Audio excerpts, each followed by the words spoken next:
Hi guys, welcome back to our channel. So ఇక్కడ మనతో ఉన్నది వికాస్ ఇప్పుడు మనం మొదలుపెట్టి ఐర్లాండ్కి వెళ్ళిపోతున్నాడు ఫర్ ఫర్దర్ స్టడీస్ అనమాట. ఓటు వికాస్.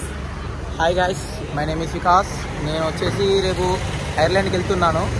ఏంటంటే ఎంఎస్ పర్పస్కి. నాకు ఇంకా మరి రేపటి నుంచి అయితే మా ఫ్రెండ్స్ వీడు కూడా నాకు కాల్ చేయరు కావచ్చు, నాకు తెలిసి మర్చిపోతాడు కావచ్చు. మర్చిపోతారు అట్లనే అంటారు, కానీ వీళ్ళంతా ఫ్రెండ్స్ ఇంతే ఉంటారు. లేదు గైస్, మనం ఎప్పుడూ మీతోనే ఉంటాం వికాస్, అలా వరి ఏమవ్వద్దు.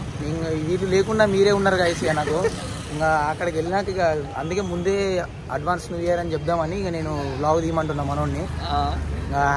అందరికీ advance happy new year guys. So 2025 అక్కడే సెలబ్రేట్ చేసుకుందామని ప్లాన్ చేశాడు గైస్. మనల్ని వదిలిపెట్టి అక్కడ 2025 మంచిగా పార్టీ చేస్తాడంట. అండ్ మనకి ఎప్పుడు ఫ్లైట్ ఎప్పుడు ఉంది? ఫ్లైట్ వచ్చేసి రేపు మార్నింగ్ 10కి అలా ఉంది. నేను వచ్చేసి 7 వరకు ఎయిర్పోర్ట్కి వెళ్తాను. సో ఎప్పుడు స్టార్ట్ అవుతుంది? మార్నింగ్ 2:45, 3కి అలా స్టార్ట్ అవుతా. మాకు వచ్చేసి 150 కిలోమీటర్స్ ఇక్కడ నుంచి.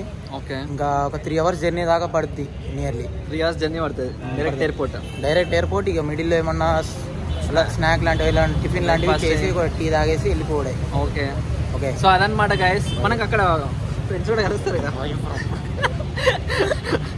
ఫ్రెండ్స్ వచ్చేసి అక్కడ మా మావాడు స్కూల్ ఫ్రెండ్ ఒకడు ఉన్నాడు. ఒక్కడేనా? 10 మంది వస్తారు కదా మనకి. ఒకరు ఉన్నారు, 10 మంది ఉన్నారు. కానీ ఇంకా మనోడు వీడు క్లోజ్. ఇంకా ఎయిర్పోర్ట్కి పికప్ వస్తుండు. 10 మంది వస్తున్నారు అంటే 10 మంది మళ్ళీ కార్లు ఎక్కించుకోమని మళ్ళీ మాకు వచ్చేసి 5,000 అవుతాయి.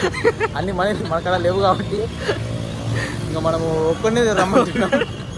ఒక్కడిని అందుకు తీసుకోవద్దు గైస్, మీరైతే అట్లా వేయకండి. ఓకే, అయినా కానీ అక్కడ వాళ్ళతో మళ్ళీ బ్లాగ్, మనకి సెకండ్ బ్లాగ్ అక్కడ నుంచి నేను ఐర్లాండ్ నుంచి బ్లాగ్ చేస్తాం. ఇద్దరం ఫేస్ టైమ్ నుంచి బ్లాగ్ వస్తుంది అనమాట. సో ఐర్లాండ్ ఎలా ఉంటుందో మళ్ళీ మనం కూడా చూసే అవకాశం ఉంటుంది. వీడియో కాల్ చేస్తా గైస్ మీ అందరికి. సో మనం ఐర్లాండ్ లో కలుద్దాం. Until then stay tuned. Bye bye guys. Bye guys.